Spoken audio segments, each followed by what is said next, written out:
প্রথম পার্ট শেষ করেছি আমরা ফুটবল দিয়ে, সেকেন্ড পার্ট হবে যোগা। যোগা কিরমভাবে করতে হয়, যোগা করলে কি উপকার হয়? হ্যাঁ, কি বলতে রাজা, কি বলতে চাস? মানে আমরা ক্রিকেট, ফুটবল, যে কোনো খেলা বলুন, মানে সব খেলাই দরকার, কিন্তু যোগাটা কেন দরকার? যোগাটা তো স্পোর্টসের মধ্যেও পড়ে। আবার অনেক ডাক্তারও সাজেস্ট করে যে কোনো রোগ ব্যাধি হলে যে আপনি এই আসনটা করুন, ওই আসনটা করুন। তো এই ব্যাপারেই আমরা জেনে নেবো এখানে। দেখে নিই, ভিডিওটা পুরো দেখবেন, স্কিপ করবেন না। শুরু করলাম সেকেন্ড পার্ট।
তো যোগব্যায়ামের যিনি এখানকার অ্যাসিস্ট্যান্ট কোচ আছে আর কি, দেখতেই পাচ্ছেন, খুব ছোট, মানে আর এখানকার পুরোনো স্টুডেন্টও বটে।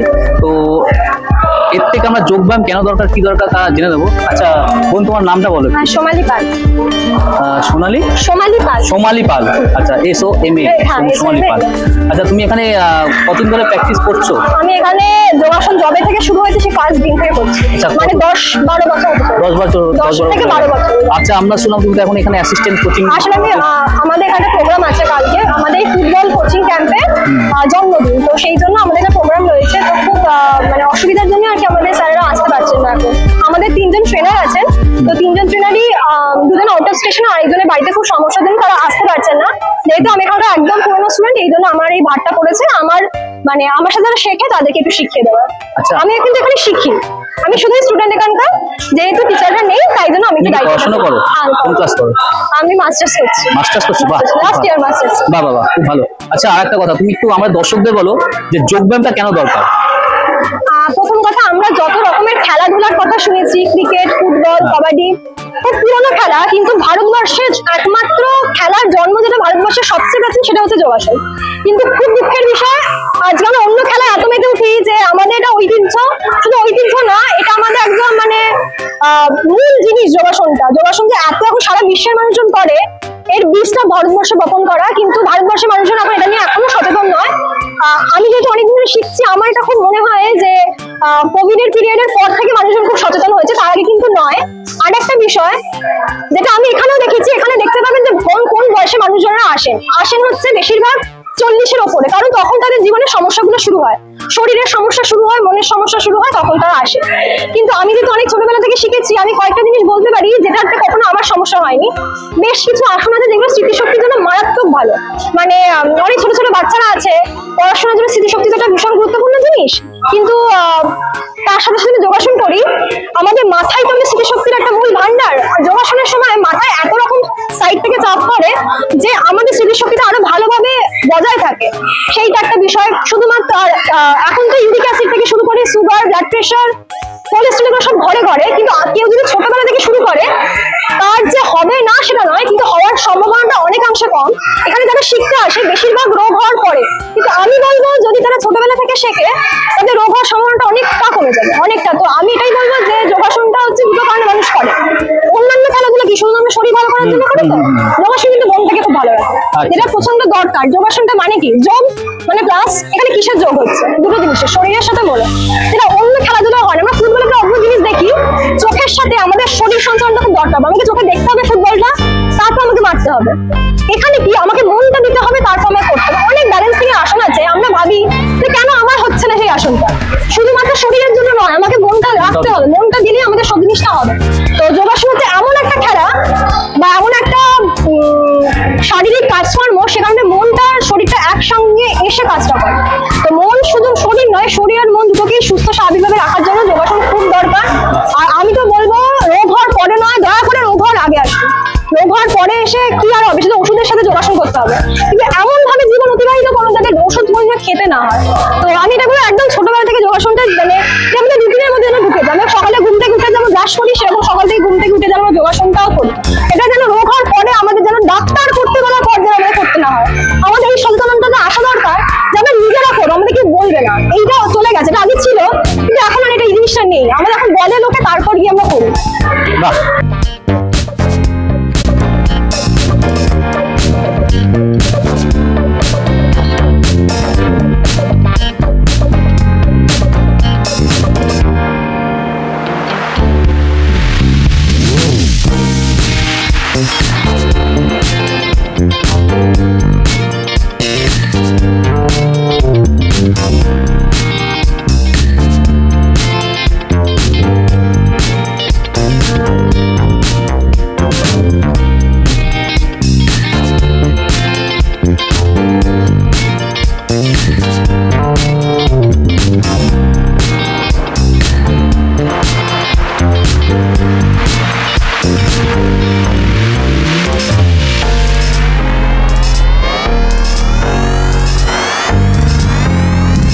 আমাদের সামনে চলে এসছে যোগব্যায়াম যে আমরা দেখলাম তার একজন কর্মকর্তা। স্যারের সঙ্গে আমি জেনে নিই এখানকার ইনফ্রাস্ট্রাকচার কি যোগব্যায়ামের। আচ্ছা স্যার, এখানে যারা যোগব্যায়াম করছে কতজন যোগব্যায়াম করে মোটামুটি? যোগব্যায়ামে এই মুহূর্তে আমাদের প্রায় 55 জন মতন আছে, নতুন অ্যাডমিশন হচ্ছে।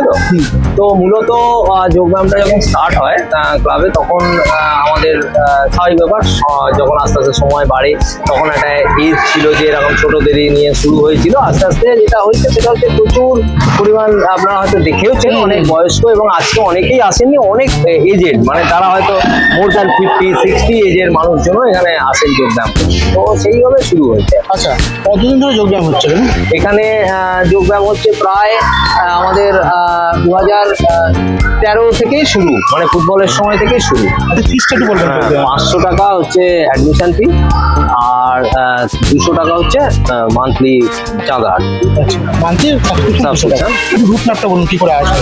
আমাদের তো এই পিএনএসসি ক্লাবটা একদম গঙ্গার ধারে, মানে এটা হচ্ছে বাঁধাঘাট। আমাদের মেন এন্ট্রান্সটা হচ্ছে বাঁধাঘাট ওইটা। আর একটা এখন আমাদের যে ইন্ডোর স্টেডিয়াম দেখছেন আপনারা, স্যার তুলসীদাস বলরাম নামাঙ্কিত ইন্ডোর স্টেডিয়াম, সেটা যেটা নামা হচ্ছে সেটা হচ্ছে লোহাঘাট। বাঁধাঘাট এবং লোহাঘাটের মধ্যবর্তী পুরো অঞ্চলটাই হচ্ছে আমাদের পিএনএসসি ক্লাব। এবং নৈহাটি স্টেশন থেকে যদি আসেন, এখানে ওই 8 থেকে 10 মিনিট মতন সময় লাগে। এটা অরবিন্দ রোড হয়ে আসা যায়, জান মোহাম্মদ হাট রোড হয়ে আসা যায়, জজ রোড হয়ে আসা যায়, বা মিত্রপাড়া রোড হয়ে একদম সোজা এসে গঙ্গার ধারে এখানে কোনো অসুবিধা নেই। ওখানে খুব প্রতিষ্ঠিত, খুব নাম করা জায়গা হচ্ছে এই আমাদের এই জায়গাটা। আর ঠিক উল্টো দিকে, মানে আমাদের যেহেতু গঙ্গার ধার, একেবারে পাশেই হচ্ছে ফেরিঘাট। নৈহাটি থেকে চুচুড়া যাওয়ার, ওই ডিস্ট্রিক্টে যাওয়া, হুগলি ডিস্ট্রিক্ট, চৌষমা থেকে হুগলি ডিস্ট্রিক্টে যাওয়ার একদম রাস্তা হচ্ছে আমাদের ক্লাব থেকেই দেখা যাচ্ছে, পাশেই হচ্ছে ফেরিঘাট। কেউ যদি যোগাযোগ করতে চায়, ফোন নাম্বারটা একটু বলবেন? আমাদের যোগার যিনি এখানকার টিচার, কমলিকা ব্যানার্জি, আমি ওর নাম্বারটাই দিয়ে দিচ্ছি, কারণ আমরা কমলিকা ব্যানার্জি, ম্যাডামের নাম কমলিকা ব্যানার্জি, নাম্বারটা একটু নোট করবেন আপনারা। আর যিনি হচ্ছেন চিফ আছেন, উনি অমিত স্যার, কিন্তু অমিত স্যারের নাম্বারটা সবসময় এখানে অ্যাভেলেবেল, মানে উনি আমাদের ক্লাবেরই একজন সদস্য এবং উনি এখানকার হেড। নাম্বারটা আমি দিয়ে দিচ্ছি, 9432094320 77 কমলিকা ম্যাডাম, কমলিকা ব্যানার্জি। অনেক অনেক ধন্যবাদ স্যার, ভালো থাকবেন।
বন্ধুরা দেখলেন এখানে কিরকম যোগা প্র্যাকটিস করা হচ্ছে, আর যে মেয়েটি আমাদের ছোট্ট বোনটি আমাদের কাছে সাক্ষাৎকার দিল, খুব অল্প বয়স থেকে শুনলাম খুব ভালো লাগলো যে সব খেলার মধ্যেই করলে শরীর ভালো থাকে। আর যোগাটা শরীর চর্চাটা সবসময় মানে পড়াশোনার সঙ্গে এই শরীর চর্চাটা যে আপনি যাই করুন না একটা কি ও মেয়েটি বললো যে শুনতে খুবই ভালো লাগে যে সব খেলাতে শরীর ভালো থাকে, আর যোগাটা হচ্ছে মনের ব্যায়াম, মনটা ভালো থাকে, মনটা অনেক চাঙ্গা। অনেক কিছু জানা গেল, বোনটি অনেক কিছু জানে আর কি। আর আপনারা যদি এই ক্লাবে আপনাদের বাড়ির বাচ্চাদের বা আপনারাও যদি এখানে যোগা করতে আসতে চান, যাচ্ছে আর নিচেও নাম্বারটা শো করছে দেখুন, আর ডিসক্রিপশন বক্সে আমরা দিয়ে দেবো, আপনারা ওখানে ফোন করবেন, ফোন করে যোগাযোগ করে নিশ্চয়ই এখানে আসবেন। তো দেখা হবে 3 নম্বর পার্ট নিয়ে। 3 নম্বর পার্টে থাকছে কি জিমনাস্টিক। Okay, by.